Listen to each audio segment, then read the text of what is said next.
Hey everybody, welcome to the Girlfriends and Goals podcast YouTube channel. My name is Samaria and this is my best friend and co-host Miosha. And tonight we're reviewing Married at First Sight, season 14, episode 8. Yes, okay. But before we get into that, please make sure you hit the subscribe button. It is absolutely free and we have a goal to reach 1,000 subscribers by the end of this season. So you can see we're a long ways from 1,000. So please go ahead and hit the subscribe button. It would help us greatly.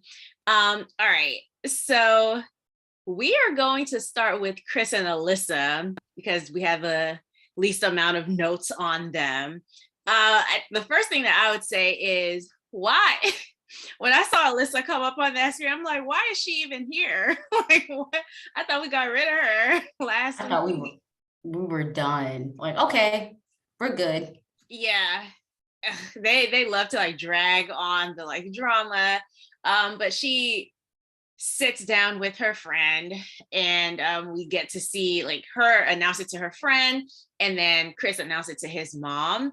And I think like with the whole Chris thing, his mom was never really here for this process anyway, so I felt kind of bad that like she was absolutely right. Like for him this process didn't work.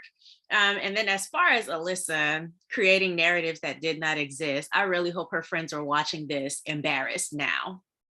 Yeah. And to circle back to Chris's mom, I think she gave perfect advice. She really did do him a favor. And this could have been so much worse had she been a better actor, a better liar.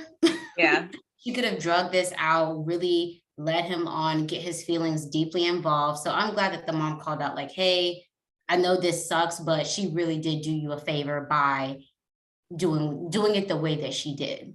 Yep. And I'm glad that he is confident enough to believe that because it's absolutely true. But the thing that I took away from her conversation with her friend, obviously she was like spinning stuff like, oh, it was a small resort. I was here. If he wanted to talk to me, he could have. You know, they were so wrong, but also so right for showing those flashbacks of, can you tell him not to come here? I don't really want to talk right now. So they show like all the flashbacks of her walking off. And I thought that was funny. But the one thing that I took away was her friend said, Alyssa, maybe they were saying good things about him, but those just weren't the things that you were looking for, because I think that's exactly what happened. And we've talked about like, okay, if this were someone she were initially attracted to, then the things that his family members said would not have even been a big deal. So I think it's just that they were saying those things about Chris. So she, held on to them really tight. Yeah, but the friend could see straight through her just from the questions she was asking her, like, oh, well, are you sure you gave it your all? Even her facial expressions, you can kind of tell she was like, okay, well, I know you. Mm-hmm. So, I'm not fully buying into maybe how you're spinning this story. Now, I will say, I was shocked I wasn't shocked that she'd pick a person that wasn't at the wedding to give this news to. Obviously, we know why. Why wasn't it one of the bridesmaids? Right. Now, the friend, now that I'm seeing this, if any of my friends go through some type of reality show, if you don't bring me in from the beginning, you will not have me on national television a part of this mess. Because I could only imagine the friend watching this back and seeing how everything actually went down. It's embarrassing. It really is. But I do feel like you said, the friend saw right through and she was like, I know how you are with guys. Are you sure? So she didn't look too stupid. But yeah, you're right, because people don't ever tell the full story. And we say that on the podcast all the time. And people don't tell the full story. And so they have you out here like picking a side based on half truths. So but I'm really glad that it seems like this was the last week. I hope we don't get to see them until reunion, which at the reunion, the only thing I hope is that the person who hosts does a good job of calling Alyssa out. Hopefully she sees and learns from her mistakes. Somebody tweeted that they filmed the reunion this weekend. So I'm like, okay, Okay. Yeah. So well, she's such a liar that I could see her sitting straight through it and just being oblivious and just sticking to her guns on it. I wouldn't be shocked if we didn't see, I wouldn't be shocked if we saw the same behavior. Like, yeah, I know we'll talk about the bowling event later, but since we're like just trying to get them out of the way, like when she started crying again, I'm like, girl, weaponizing those tears. we have seen it. Like, come on, we are She tired. touching her dry face. What are tears, girl? Go back to acting school. Okay, but she said she's gonna go to Texas and find what she wants. Somebody tweeted, "Girl, Texas don't want you neither." All the Cowboys then saw you. Come on. Exactly. All right, so I think that's all that I had on them. On them. The next group that I didn't have as much on was Katina and Olajuwon. No, wait. Jasmina and Michael? Jasmina and Michael. Yeah, let's do them. So they decided to get like a fresh start now that Pastor Cal has come on to talk to them. And I really loved the people that they talked to. Like these friends this season are literally holding up a mirror to the contestants or the newlyweds and saying like, this is how you are. They're not like holding any punches. And I really love to see that, especially with Jasmina and Michael. So I thought like his sister gave the perfect advice. It was just saying like, when she's a little bit like standoffish, don't be offended by that. She's trying to protect herself. Remember, this is new. She does not know you like that. And she wants to know that she can feel open and vulnerable, but until then she's gonna like put those walls up, and so I thought that was a really good perspective for him to have going like forward in their relationship.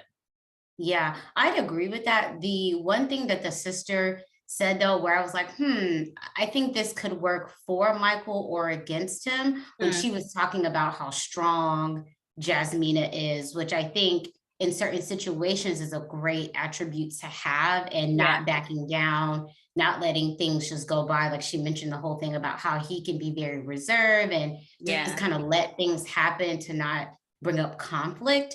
And so I'm like, yes, I understand where that's an asset. However, when, they're in their own, say, interpersonal arguments with each other, and maybe she really is wrong on something, she has to have the ability to acknowledge it or apologize or something. So that, I understood where the sister was coming from, but obviously she hasn't seen all the scenes that we have. She doesn't know Jasmina like that. She's just going based off of the little bit of time that she has spent around her. Yes. And then we bring in Jasmina's friend who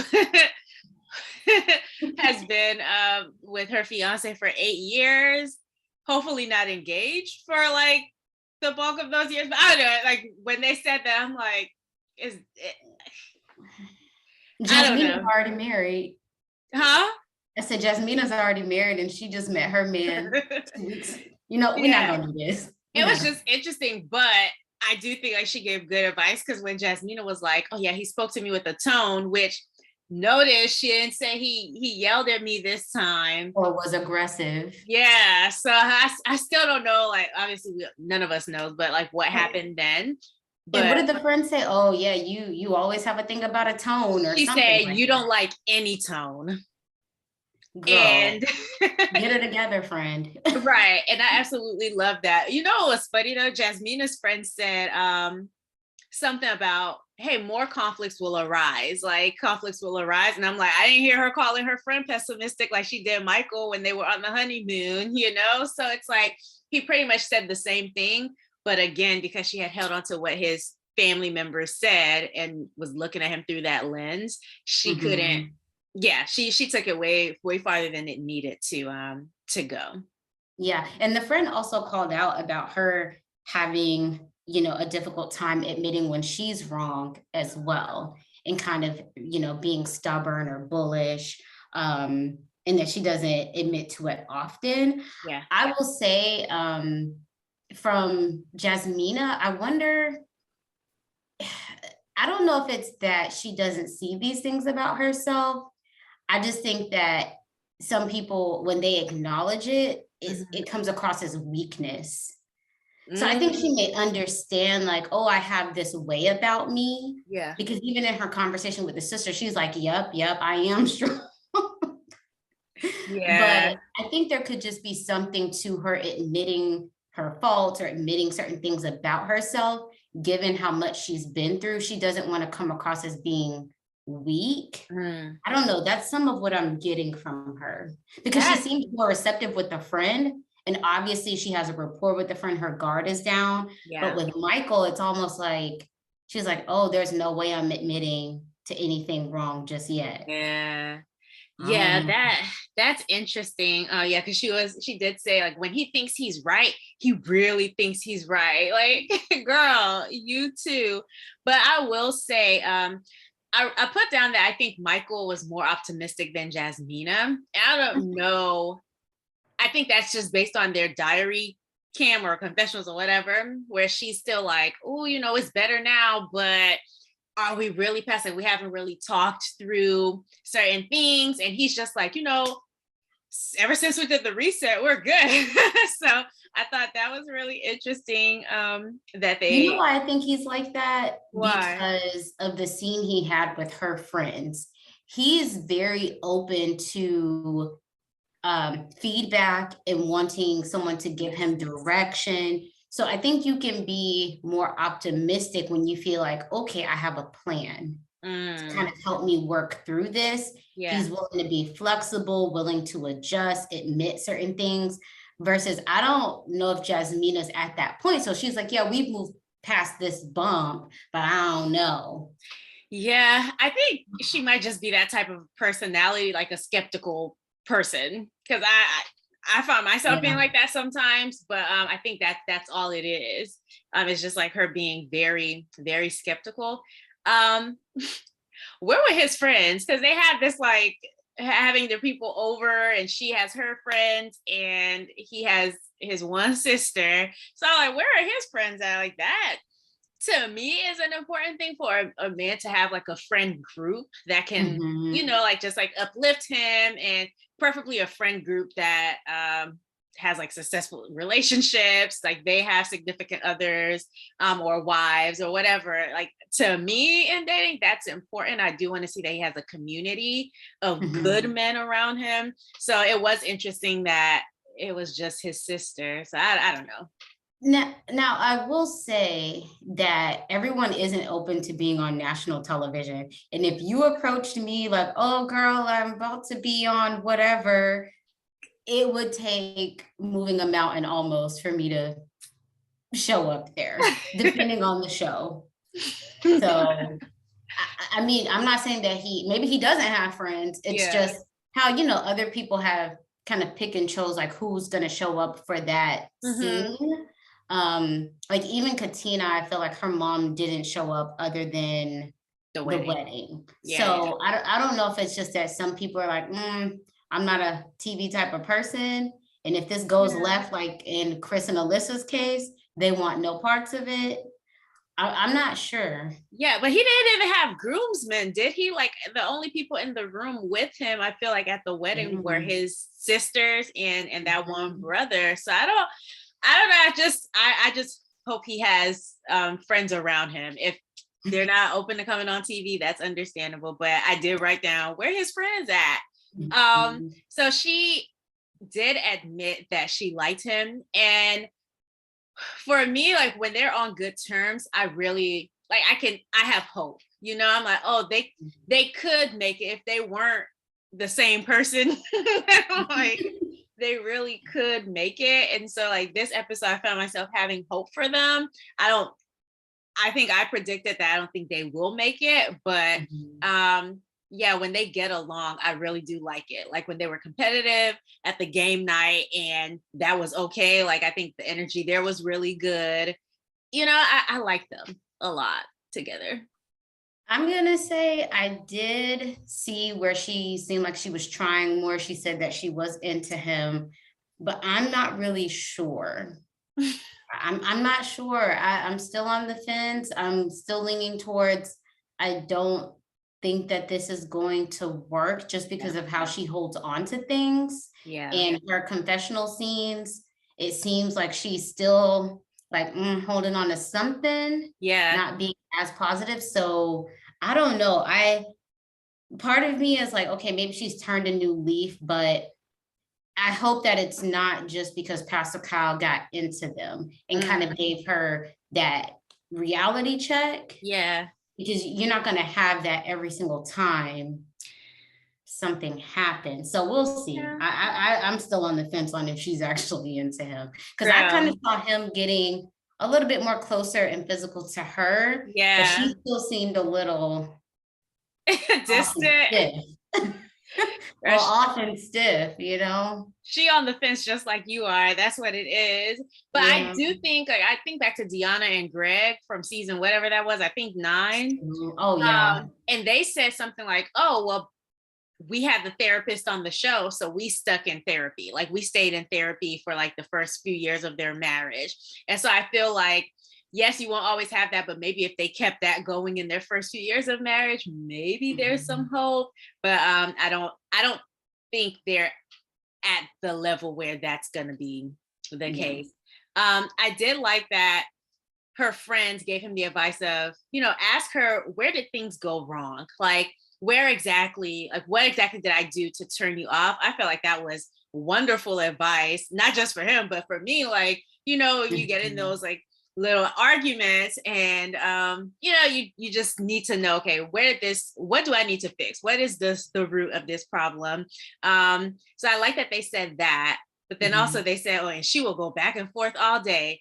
And see, that's a problem. I need to talk to her about it. She could not be going back and forth all day with this man or any person. She shouldn't be going back and forth all day with y'all. So but I did like the friend's advice that they gave him. And I will say, in this episode, I still haven't seen where Michael is giving this aggressive energy. If anything, he seems a bit more passive when it comes to, I don't know, his energy. Like, he's there, but he's kind of quiet. Like, you see them like cut to him even like later on at the bowling scene. Like, he's there, but I don't know. I'm just not getting aggressive. Maybe he'll go back and forth a bit, but I'm still not seeing what Jasmina was calling out. So I just want to put that out there. Maybe we'll see it next week. Yeah, well, based on the preview, there might be something else that comes up. So I'm looking forward to seeing it. I feel like every week is like good episodes of this season. It wasn't like that last season. I know you didn't watch last season, but last season to me started out so slow. I was like, do I want to commit to this season? But this season, the episodes are really good. And when I say good, I don't mean like, oh, there's so much drama. I think these are very realistic problems that people have in marriage, but especially people who are like new to relationships. So I think it's like uncovering a lot of, realistic issues. So that's why I like this season. Anything else on them? Other than I want to see some behind the scene cam and footage of them in the apartment to get more insight of like, hey, what are they like when they think that they're not being filmed or whatever. I don't know. Because then we might see Michael being like a big, but yeah, I think what we saw when Pastor Cal was there might be what it is. Like, oh, hold on. Like he's maybe, I don't know. We'll see, child, now that they're in these apartments. Katina and Olajuwon, what about them? So first day for me is the scene opens up with him cooking. And I love it. Yes. All that talk about, oh, you need to be cooking me this or that. Well, if you know how to cook, get up there and do it. Show her how it's done. I was like, he's in the kitchen like a good man should be. I'm just kidding. I thought that was so funny. Yeah. And then, him talking to his friend, when they're at the park. I love what the friend was saying about him maybe overthinking things, which I think that he somewhat has, especially how he keeps referencing Isaac. Like, no one, I think, would even be thinking about that if he didn't talk about it so much. It's like, okay, do we get it? You were a playboy before, but it's like he's really getting in his head now, and that he's wanting to go extra slow because of all the things he was up to back in the day or a few years ago. Yeah. The first thing that I wrote besides the cooking thing was not Katina coming back with just bread and water. Like, okay, in my girl Katina's defense, as his friend said, when you're a single person, like especially if you like when you're younger and you live at home, you may help your mom cook here and there. yeah. You understand how to do certain things, but then you go to college and then you're ordering out, you're Eating at the probably calf. eating at the calf. You're not making full-blown meals. And then a lot of people, I realized once I got into the workforce, people just eat out a lot. Like they don't meal prep, they don't take the time to cook, and it's just one person. So I kind of understood why she may not understand, like, hey, you have to, because maybe she's used to eating very simple things. Like I know when I was single, my meals were extra simple. I wasn't trying to do the most and be in the kitchen for hours. I just need to eat to get through until the next day. And then the weekends, maybe I'll do a little bit something more. But as a young single person who also, she likes to party. Listen, she's like, I just need sustenance. Right. To get me to the end of the work week so that I can go have my good time. No, I thought it was funny. He was like, she came back with bread and water, but at the end of the episode, she had gotten it together, right? Like, or middle episode where she was like, you gonna help me get these groceries out? So, you know, she's progressing. I really do like her, but love. What about when they asked her if she cooked the chicken? I know. Now, Katina girl, you know we got cameras everywhere. I know. You got the box of chicken, the right box there. of the chicken. I'm sorry. Okay, so her friend comes. So like, obviously he talks to the friend Jeff, who gives a good advice about, you know, I think you're expecting too much, like you need to relax. But then her friend comes over and pretty much all of her friends said this, like, we did not like that man at all. So how did you feel about the first friend who sat down with her? Because I feel like that friend was very adamant about, hey, these are red flags, and she wasn't backing down. Like, I don't think she overstepped her boundaries, but you could tell she was not backing down at all especially about him not dating a Black woman before. So I'd say for me, that type of energy with any of my friends wouldn't go. Like I wouldn't give that type of adamant energy to my friends, and I wouldn't want them to do that to me either. Yeah. So I'd have to kind of like step outside of what my friendship dynamics are, because I wouldn't go for that. I wouldn't give it and I wouldn't accept it. But I'm assuming that they have that type of relationship, because Katina was just kind of listening to her and also pushing back, like, no, me and my man are good. No need to worry yourself. Right. Yeah, so I think that she seemed genuine. She had valid points. As far as him not dating a Black woman, I think of all the red flags, to me, that one isn't as big of a red flag, other than like compared to him being a playboy. Yeah. For me, that's a bigger red flag. You know, I don't know the neighborhoods he grew up in or what his dynamics were. He's never said anything or presented himself in a way that he wouldn't be open to it. Obviously, he would have had to say he was open to it because they paired him with a Black woman. Right. So I guess I just didn't see why the friend was so adamant on that, because even if he had dated 50 Black girls, but those were the girls that he was acting out with, he would still need to get his act together. So I don't know. I just didn't see that. I understood where she was coming from. Yeah. But that wouldn't have been the red flag that I would have been going in on, as well as I would have maybe appreciated if they showed the friend saying, okay, well, what has he shown you of himself to make you feel comfortable with the fact that you are the first Black woman that he's been with? So have it be more of a dialogue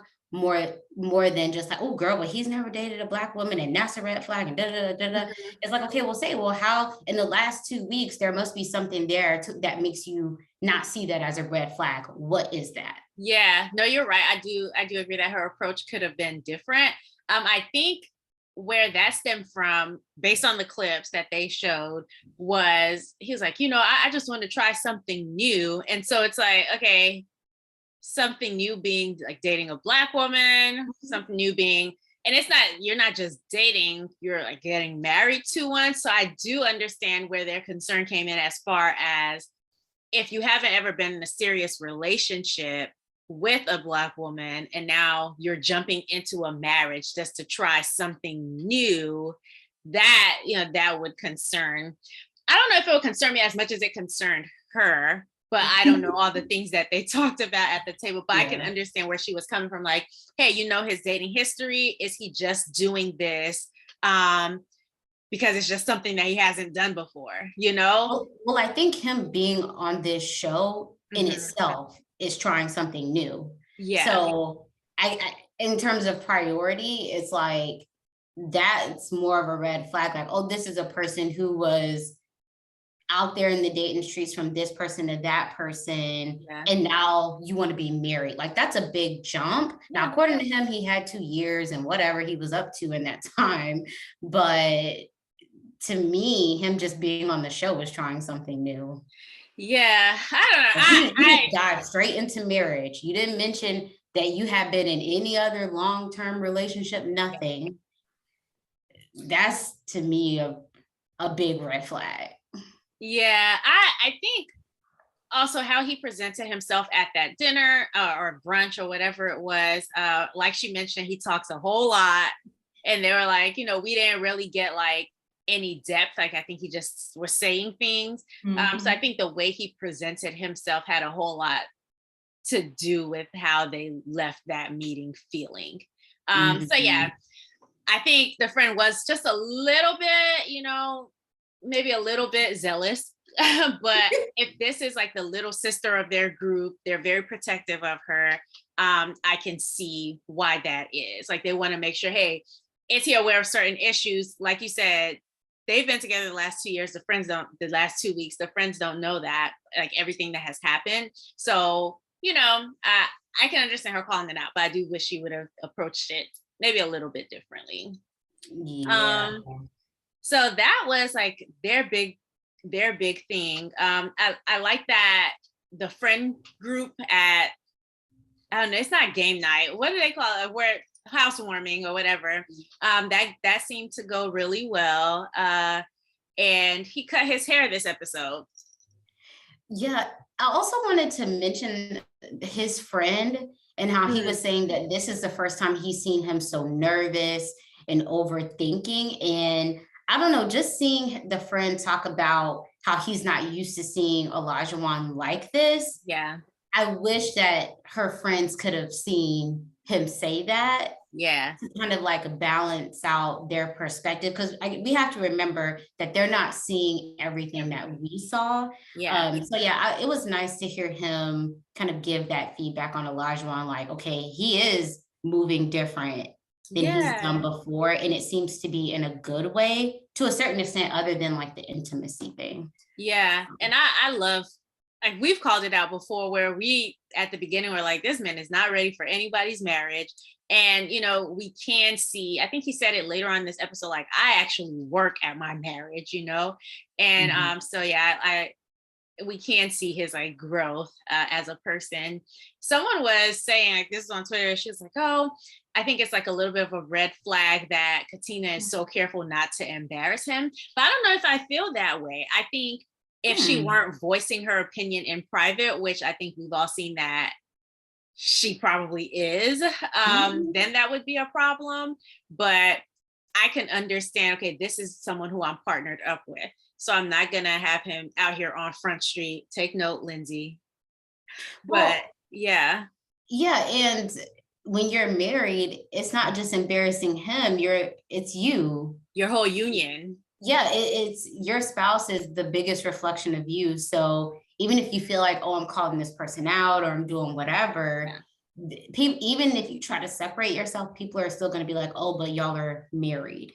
Yeah. You're together. And I do think to a certain extent, each person in a marriage should be thinking about the things that you do or don't do out in public and putting your business out there.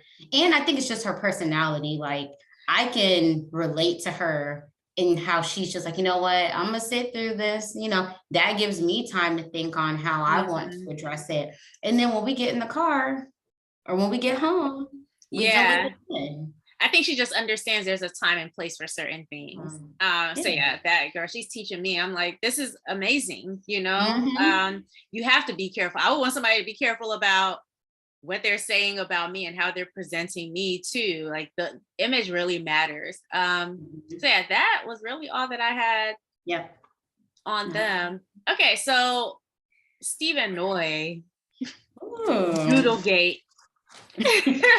You better have my noodles ready and bright. So of course. Go ahead. I'll let you go. No, I was just gonna say they started talking about like where we left off last episode, and he was like, oh, I didn't understand the severity of like what you were feeling because that was never communicated. And I think it's that, I think both of their stances are valid, but I think it's valid that Noi wants more of a concrete plan, but I think Steve is still figuring out his plan. And I think he set himself up financially, it seems, enough to give himself time to figure out the plan. I don't know. I don't know. Somebody tweeted and said, Steve, just let this girl know you rich so we can stop having this entire conversation. And I really feel that way. Like, just let us know you got money. Listen, because to be honest, I think, yes, it's only been 2 weeks, but if she had seen or heard anything from him that made her feel secure about, because I don't even think it's the job itself or whatever it is that you're doing. She just wants to know that, hey, we're going to be okay. And this is what my situation is. He's been very vague, it seems. However, I think that Noi should be more upfront about why this is getting to her. From what I've seen, I don't know that it's just him taking a break from work. I don't know that it's just him being vague. I think that Noi does not want to be the primary breadwinner. Yeah. And for things to fall on her. And she's not communicating that, I think, in a direct way. Yeah. He's saying, oh, I want to know what your plan is. But girl, basically what you're saying is, I don't want to be the primary breadwinner while we have small children and while you're trying to figure it out. And I say that because I think her friends later on kind of mentioned how like she didn't envision herself being the breadwinner in that way. So I just wish she would be a bit more specific so that Steve doesn't have to say things like, oh, I didn't realize the severity of it. I think part of that is because she is being, like, they're both being vague. Yes. So to the point of like the friend thing, I don't know if you caught it, but when they were like, yeah, she doesn't want to be the breadwinner, and he was like, that'll never be the case. I was like, oh, say more, Mr. Boy. Then say more. Right. Why would that not be the case? Okay. But so I think like he addressed that with the friends. So I thought that was really good. I also think it's just been 2 weeks. Like, I personally, if I were Nora, would want to see some financial statements just to like know, like when you say we're good, like how good are we? But it's too soon. I need credit score. I need the liabilities, because those are like the real drivers. Yeah. And then you say, oh, I might have a house here or there, or what are your current commitments? Because it's like one thing to be like, oh, I'm comfortable to kind of sustain myself for a few months. It's another thing to be like, oh, I actually have $1 million in stock options or whatever. I have this, or I have these investments or whatever. And I'm actually good not to work for a few years. I don't think that he presented it in such a way to where she'd feel confident. However, I will say another area where I feel like Noy should just be open is I do think that there is a lot of value in not taking the traditional route. I think she's looked at what her parents have done, and naturally, like all of us, we're like, oh, we either want to have that or not have that. Like it really shapes kind of the direction of where you might think your life wants to go. And so for her, I get it. Like you are maybe not down with this whole entrepreneurial thing and figuring it out, not working for someone else. But I wish that she would just take time to see the value in that, especially when you want to have 3 children. Like this could be an asset to your family. And I think she may see that if he was just a bit more transparent, but she has to be open as well, because I've met people where they really do think like, no, we're always going to work for someone else. We don't take time off work. You know, they're kind of, I don't want to say boxed in, but like if it's not within this certain structure, they're like, no, we're not doing that. Not seeing the benefits in being flexible to having like an alternative situation. Yeah, like he cooks dinner every night. But what I will say is I wonder if he's just like self-employed. Like we've been thinking about him as, oh, he's unemployed because they explained that his job let him go. But like maybe if we think about it in terms of self-employed in multiple ways, maybe that'll make people feel better. I don't know. But I think if you're self-employed or you're consultant, whatever it is that you're doing, and you're not in a position where you're like, say, clocking in or working for another company, or you have their health insurance or whatever, I think you do have to take it a step further and be a bit more transparent about kind of what your situation is, because it is different. And that also goes for people who take the traditional route. You still have to be very transparent. I think for the both of them, they just need to think about how like important finances and lifestyle is to marriage. And I just want them to either figure it out and like either be able to get on the same page, but not just go along with it. Trying to make this seem like it's not as big of an issue as it is.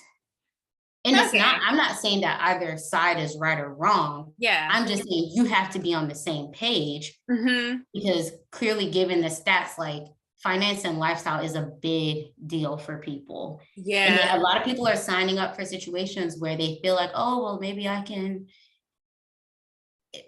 And when you're in it, I don't know. Quickly go. It's still so soon. I agree. I think there is a lot of transparency that he needs to like have. It's so soon. I mean, it's soon if you're not already married. It's soon if it's soon, but not really. You only have what, 8 weeks of living together. But one of those weeks is a honeymoon. So this is their first week back in real life. So right. And so I think from Noy's perspective, she needs to, I think, give a little bit of leeway in understanding that there are alternative ways to do things, being open-minded.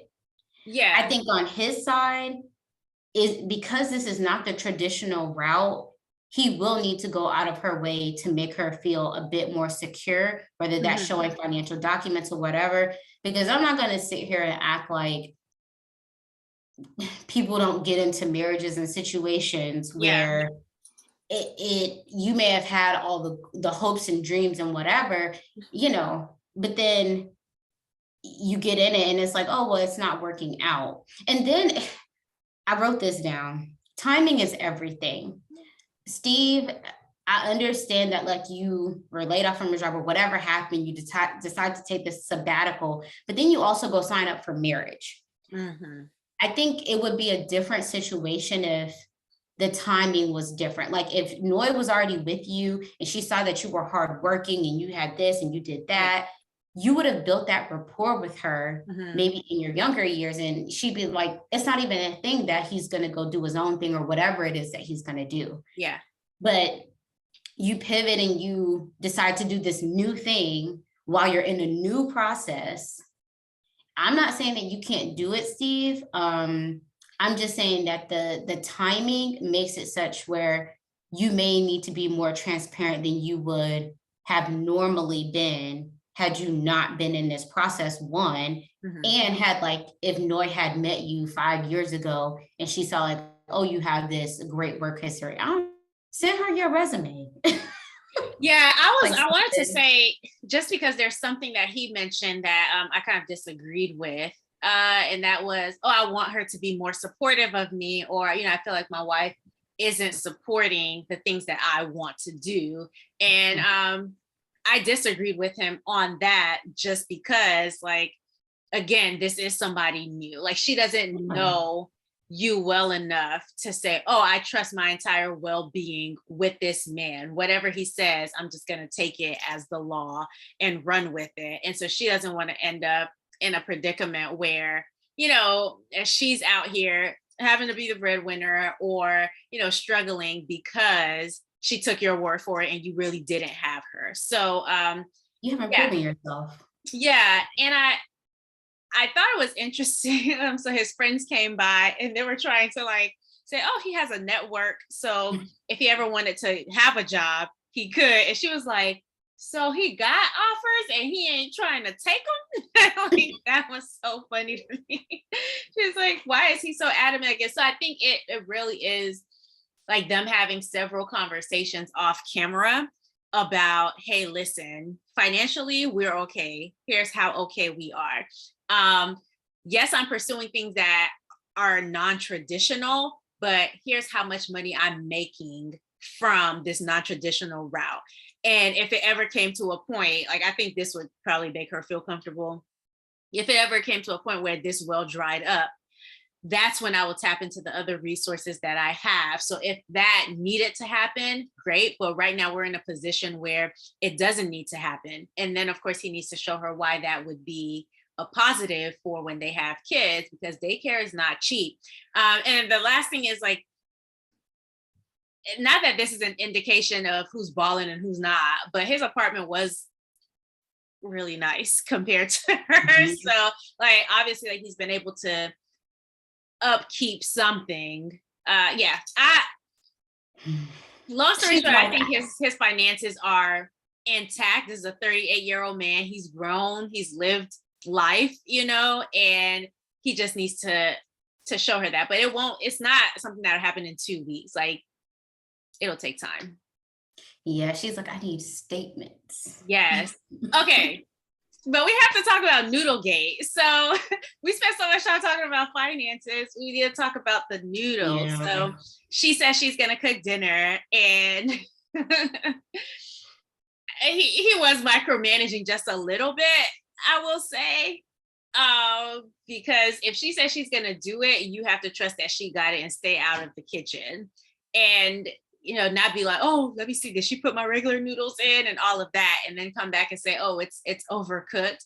So I think he micromanaged a little bit, but also I think Noi does have to have like a little bit thicker skin, because he was like calm in his expressions. But when you have those 3 kids, they are not going to be nice to you about your noodles being overcooked. They'll be like, Mom, this is nasty.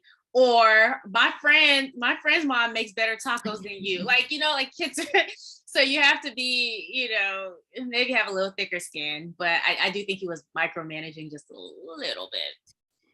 Yeah, micromanaging, maybe. I wonder, and this is where it's hard because we only see certain scenes, because she said, oh, this was my first time cooking. Now, I don't know if that was just because he was volunteering to cook because she's been working more, or because she doesn't cook very often or doesn't cook as good as him. I'm not sure. Well, now we know. Yeah. And maybe he could sense it. Maybe he's like, she's kind of aloof when she does, make breakfast, whatever. But I feel like motive is everything. So in a marriage, you always have to think about, what is the intent? Are they trying to hurt my feelings? And when you're married, your first thought hopefully is no. So even if they say it, maybe not in the best tone or the best way, obviously this comes with time and experience. You have to always think about, what is the point of this? Or are they trying to hurt me? Most times they're not. So even if he said it in a way that she didn't like, you have to take a step back, knowing like your husband isn't going to use noodles as a way to hurt your feelings. Yeah, because she said, oh, don't complain. And he was like, okay, I just thought you would have put them on by now.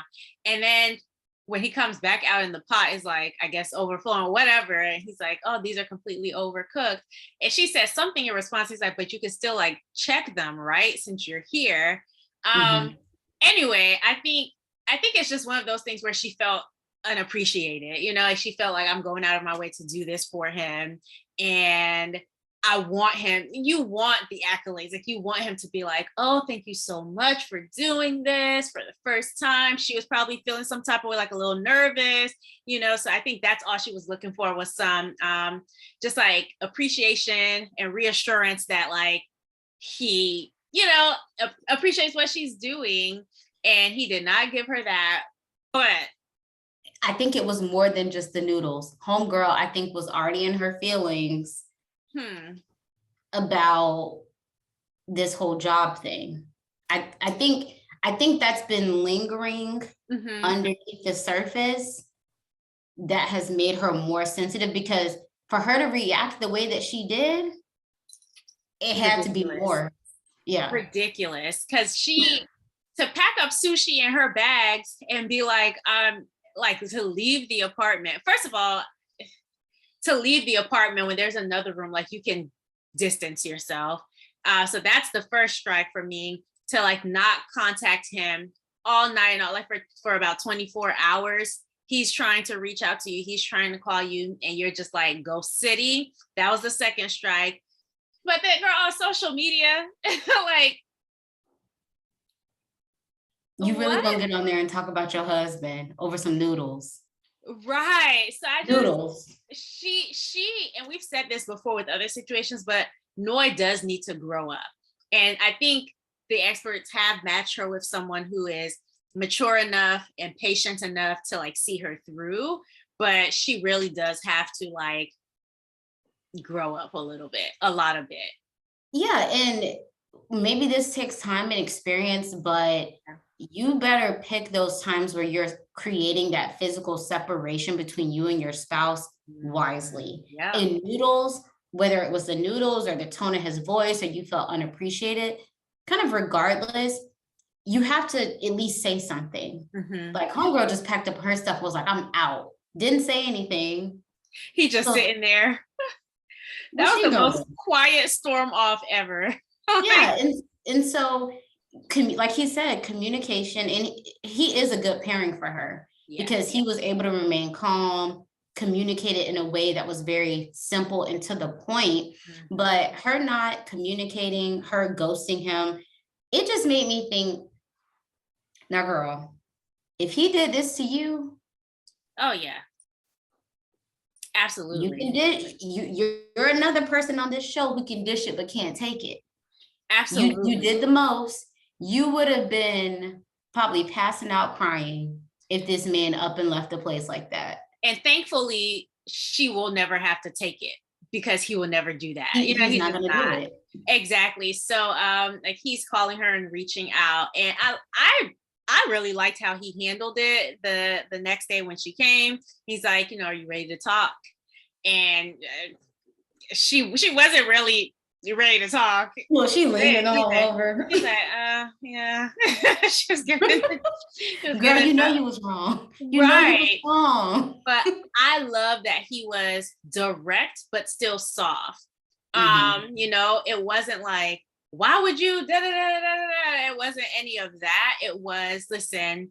Here's the thing that I really loved. He didn't even assume that the Instagram post was about him.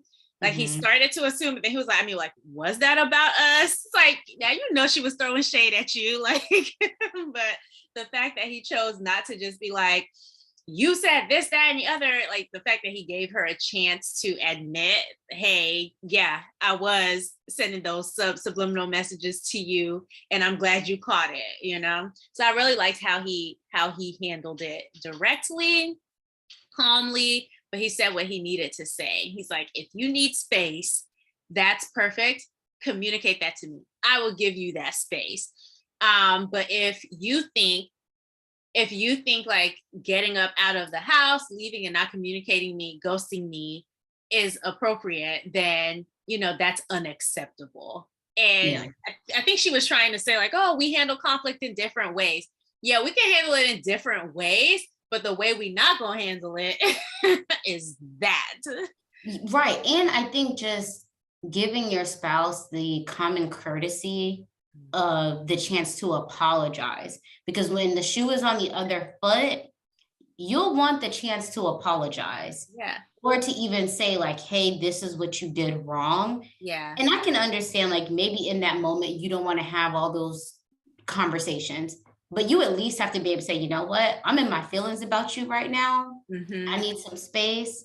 I'm going to talk to you about it, but give me whatever kind of time that I need and I'll be back to you. But just know I'm not feeling you right now. Yeah. And they're like, oh, it puts them on alert and to let them know like, hey, something's wrong, but the person's coming back to address it. It's not just up in the air.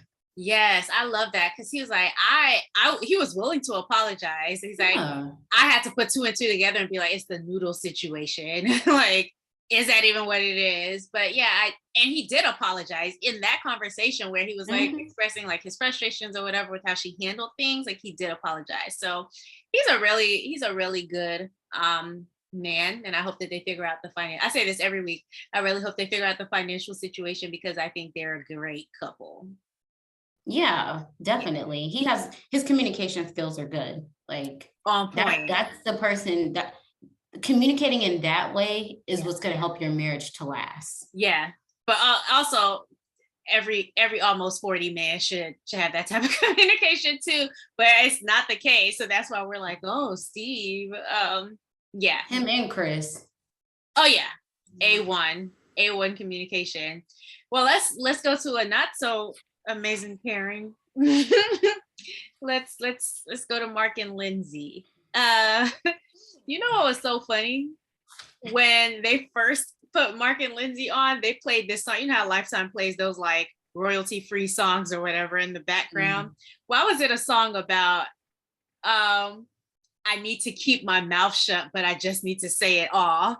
I was like, wait, what? I'm like, that's rude, Lifetime. Why would y'all do that? What?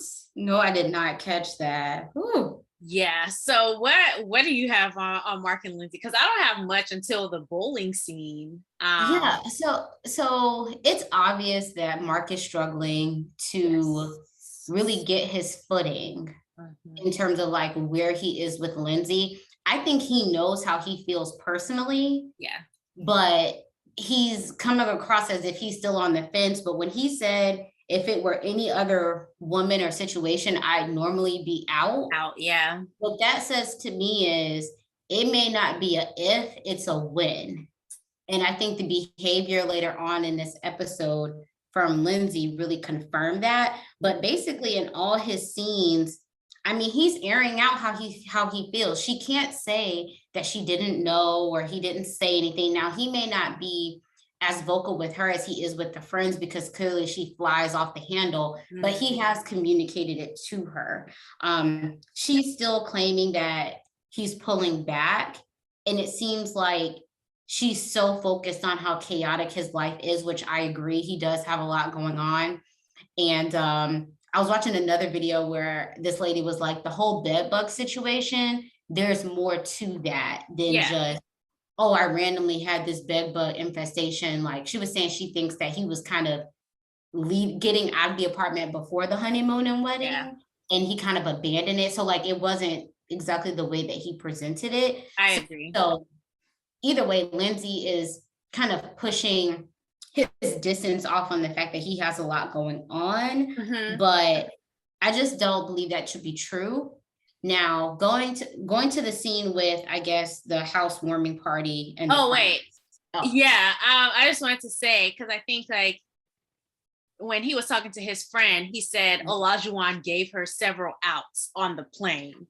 Like he said that you could see him giving her ways out, but by the third one, that's when things escalated. And so he's like, she's not self-aware And we saw that a few times, but yeah, you could go to the housewarming thing. I've seen people like Lindsay in my personal life. Yeah. And I don't know if it's that they are not self-aware. For some of them, I think that they know and they can observe people kind of looking uncomfortable or like, saying something to kind of get them out of the conversation or whatever. But I don't know that they care. So I'm getting a little bit of both from her. She's not self-aware to a certain extent, but I think she has this like, well, I don't care kind of attitude. You're going to take me as I am and I can say whatever I want. Yeah. So self-awareness, but she also just doesn't care. So. Yeah. Mm-hmm. But yeah, so the scene with the family and they're making pizzas, and I love how they played a game. I think that was great because it kind of broke the ice, and I'm glad to see that everyone was getting along well. But his scene with her friends, it is like the same as with the dad, the other friends from when they were at like the pub. They all kind of have the same response of like, yeah, she's a lot. Like they really don't have much good advice. Yeah, so and they know her so well. Like as soon as he was like, I need some advice on how to, whatever he said, they were like, so pretty much how to reel her in. Like they know what to anticipate because they're like, this is our girl. Like we know her. Ooh, so they don't have, in my opinion, much good advice. It's a lot of the same thing of like, oh well, maybe approach it softly, or you're kind of like walking on eggshells. That's not very helpful because who wants to live life in that way? You can't. I think I was just gonna say, I think on decision day Mark is absolutely going to say no. So even if she says yeah, I think if anybody's going to say yes, it's Lindsay. Oh yeah. But Mark is not. Yeah, she's into denial. Yes. But I think like she thinks that she's being so helpful and she's all in. Yeah. And it's like, girl, are you being helpful? Are you just trying to control the situation? Exactly. Are you being helpful? Or are you collecting bones to be able to be like, oh, but I did this for you? Yes. And that's what it is. That's exactly what she's doing. Like, those people who say stuff like, after all I did for you, that's Lindsay's energy. That's her entire vibe. And I absolutely dislike it. Was there anything else you want to say about the housewarming before we get to like the bowling scene? No, pretty uneventful, the same stuff. Okay. I was like, what kind of bowling is this? But they said it's what did they say it was? Something bowling? Some type of ball. But yeah, I was like, those are real small bowling balls. That's the type of bowling I need to do because those big old balls do not be candle pin bowling. Candle pin, yeah. Yeah. Okay, so we're at the bowling scene. The four couples who are going through the process now are sitting there, and the interaction. So Lindsay is being Lindsay, and Jasmina, who, by the way, she knows her colors because she looks absolutely stunning all through this episode with every color, every outfit that she had. Well, she's drop dead gorgeous. I feel like she could pull off pretty much any color. Yes, she looked stunning all episode long. But so Jasmina had to kind of like play referee because there was one point where Steve was trying to ask something about like toilet seat up or down. Oh, yeah. And before he can even get it out, here she goes, like interjecting herself. And Jasmina's like, wait, let the man talk. Also, I want Jasmina to have that type of energy with Michael. She got it for everybody else's man but hers. Yeah, so I like how she was still sweet to Lindsay. And I was like, wait, just let him like finish. She wasn't like, girl, shut up. Girl, shut up and let this man finish his sentence. But yeah, so she had to kind of like play referee, and Lindsay's like, what was it, poop water or something like that, just spraying. Why is that conversation that you think is appropriate for right now? And I noticed that when they were like, well, hopefully, like, we last to the end, and everybody like was drinking to it. And Mark was like, I was like, I don't know why my eyes were just fixated on him in that moment, but he was just like, let me drink this drink because I'm out. Girl, the way she stood up and was like, oh, well, as the health expert, like, girl, you don't need a degree in nursing to know that feces is bad for you. Sit down. Like, stop. Yeah. It's embarrassing. It's too much. I would be embarrassed. Like that's one of my biggest fears. Like someone who can't be low key in a crowd of people. Like you're just always at 100. You could be at 100 in my ear with me, and we kikiing together. Exactly. Like, oh, yeah. But nobody else knows that we're like wilding out. Yes. That's a vibe. How did you feel about her and Katina? Okay. She basically got mad at Katina for doing the same thing that she was doing to Alyssa at the dinner on the honeymoon. And, Katina, I don't think it would have taken much. So really, this is where Lindsay isn't self-aware. Yeah. Where she should pick her battles wisely. If you know this girl already doesn't see it for you too much. And when Katina said, I'm not going to argue with you on camera, what that tells me is Katina been getting in her off camera. Something. I felt like something else has happened, like the way she was looking. Yeah. Maybe something else happened when the cameras weren't rolling. And she was like, no, I'm gonna check you here so everybody can see it and know where I stand with you. And then I don't know if it was the way they edited it, but Lindsay was like trying to act all surprised. Like, girl, right. If you're surprised, then there's a problem. But the men cracked me up because Olajuwon was like, the men were like, don't y'all start. Olajuwon said, don't let them rile you up. And Mark was like, I don't think you should have those. It was hilarious how the men handled it. They were like, we do not want this drama, whatever it is. But Olajuwon was kind of looking like kind of like faces too. Yeah. Yeah, like he was kind of looking funny too. But when Katina said something, he was just like, I ain't gonna say nothing, but he looked like he was ready to come through if needed. Whew, child. So Alyssa and Chris come and announce that they're divorcing. She cries, whatever.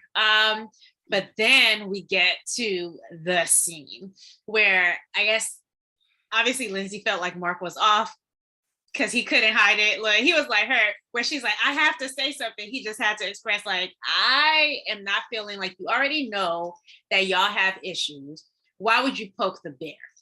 And that's the same thing that they said happened on the plane where she was just like poking the bear. It's like, that's not, if you're a 30-something-year-old woman, you can't do that, like you can't do that and expect to have peaceful relations. What I didn't like is that she asked Mark, well, who are you here for? Okay, he's here for you, but that doesn't mean you have to make every moment this difficult for him. Like that doesn't mean you put him in all these awkward situations, and because he's your husband, he has to go along with what you feel because loyalty. Like, no, if you're acting a fool, this man has the right to say you acting a fool. Like, you can't expect him to just go along with your shenanigans all the time, especially when you're almost always in the wrong. Yeah, and these people are going through a unique process with you. Yes. And so there is a certain, I guess, dynamic of kind of wanting to have that connection with people going forward. And if you were just doing the most and souring those relationships, that means that if he goes along with what you're doing and saying, that means those relationships can be impacted as well that he would have with them. I will say, if I were him, if she was just like, oh, I'm feeling a little bit of different energy because of how she is. Yes. I wouldn't have said much there. I would have just been like, oh, we'll talk about it when we get it. Yeah. Or like, oh, the pizza we ate, was messed up my stomach or something. I don't know. I wouldn't have picked that moment because now this is a situation where he should have taken the friend's advice. You know she's going to blow up. And to save yourself the embarrassment, not so much her, but yourself, I would have just waited until I got home to address it. But everything that he was saying is valid.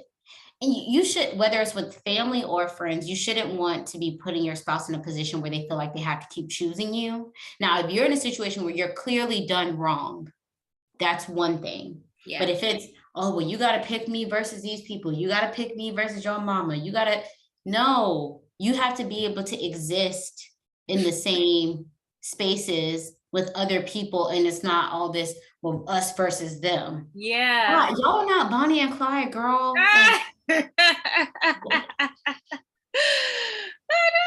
She's just so combative for no reason, just starting stuff here and there, just. And then I think what I hated the most was her being in the bathroom and just literally dragging this man, like just taking his manhood and like body slamming it, you know, like she did. When I said take notes, Lindsay, when we're talking about Katina, like she literally did the opposite. And honestly, like when Katina was saying something at the table about, oh yeah, Pastor Cal really got into him and not much me because, you know, I'm perfect. Obviously she was joking, but Lindsay's like, oh, that explains a lot. Worry about yourself. Worry about your relationship, Lindsay. That's about to unravel in front of the cameras to where you got to go to the bathroom and talk crazy about your husband. Like, worry about yourself, you know? You don't know these people's marriage. You don't know what happens behind closed doors. What exactly does it explain? Like, she doesn't seem to associate with you, so it's not like she's confiding in you in any way. Like, I don't know. I absolutely hate it. But back to her in the bathroom.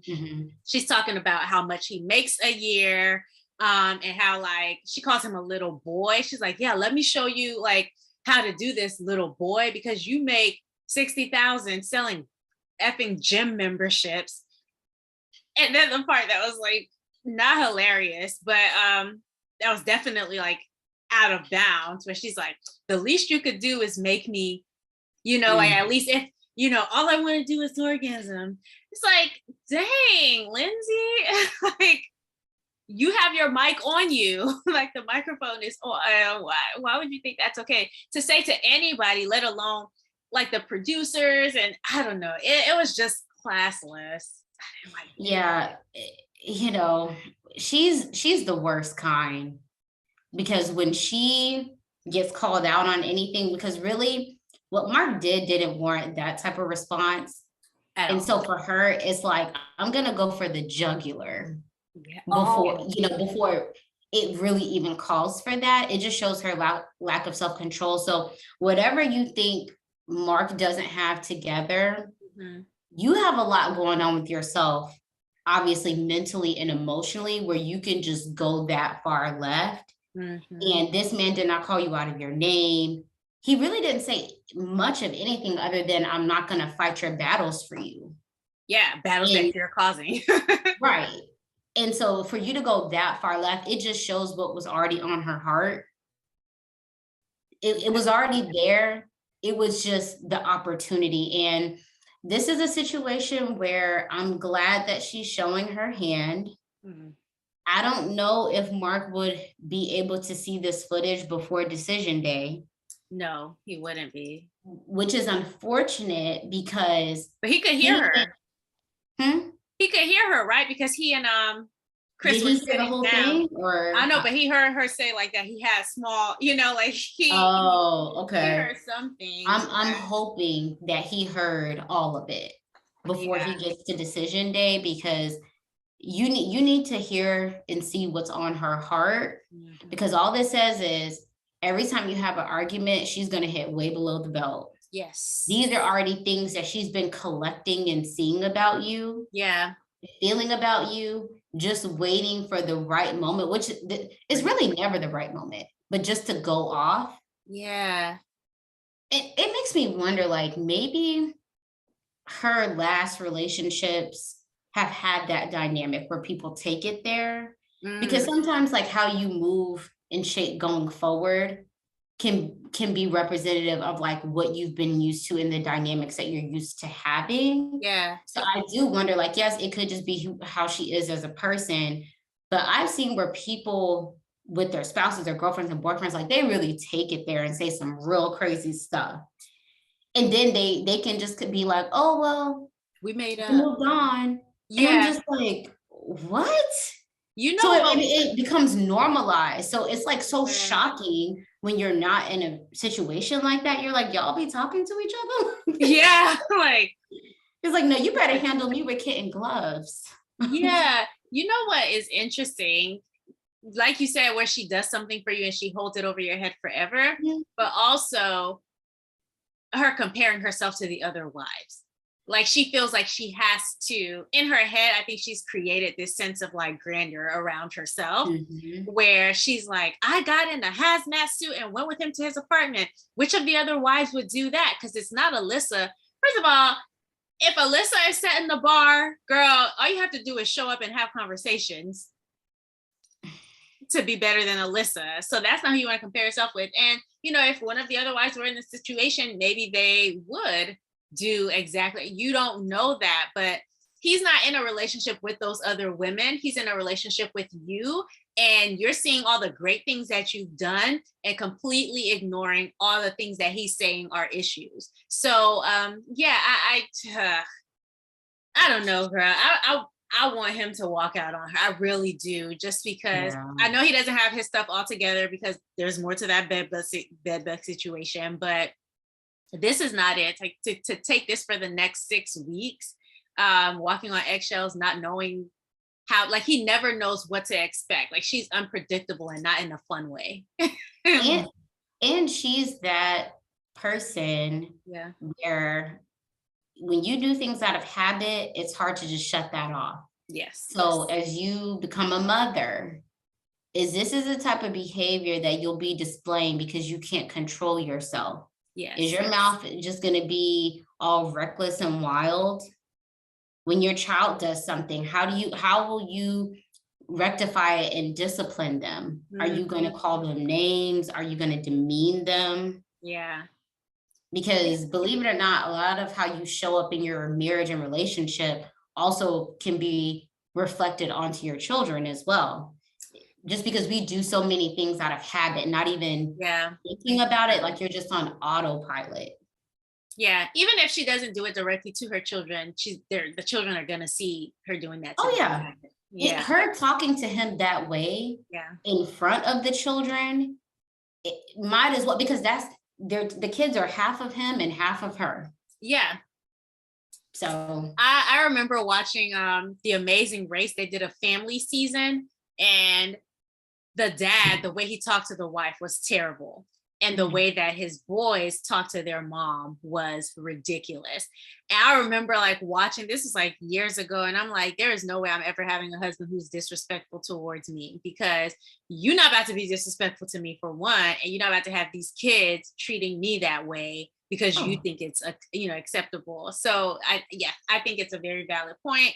I think Mark should get out of the marriage. I would say as soon as possible, but like people to see it to the end or whatever. So yeah, it is what it is. Ooh. All right. Well, we talked a lot, but that was a really good episode. Definitely looking forward to next episode. It seems like Olajuwon does some very Olajuwon stuff, and looking forward to seeing what that's about. Also, it seems like a few of the couples are having like issues next episode, but hopefully it's stuff that can be worked through for the ones who need to work through it. But Mark and Lindsay, they look like they were cool. They did, which I don't know why. Anyway, we will see you guys next week for episode 9. For episode 9. But until then, make sure you check out our podcast videos and comment and let us know what you thought about these couples. And we'll see you next time. Bye. Bye.